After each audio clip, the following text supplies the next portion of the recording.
আসসালামু আলাইকুম। আশা করি সবাই ভালো আছেন। আমিও আল্লাহর রহমতে অনেকটাই ভালো আছি। ব্যাপার হচ্ছে যে কারণে ভিডিওতে আসা, এই ভিডিওটা করা। ব্যাপার হচ্ছে আপনারা সবাই অবগত আছেন ৩ মাস ধরে আমি আমার নিজের ফেসবুক পেজ, টিকটক আইডি সব ডিঅ্যাক্টিভ করে রেখেছি।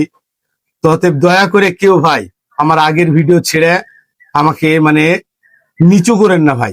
আমার রাজনীতির একটা ক্যারিয়ার আছে ভাই। সামনে আমি রাজনীতিতে অগ্রসর আরো কঠোরভাবে হচ্ছি ভাই। কারণ আমার এই ভিডিও করার জন্য ভাই আমি রাজনীতিতে অনেকটাই পিছিয়ে পড়েছিলাম ভাই। তো দয়া করে ভাই আমার সাথে কেউ আগের ভিডিও ছেড়েন না ভাই, দিয়ে আমাকে দ্বিধার মধ্যে ফেলেন না ভাই।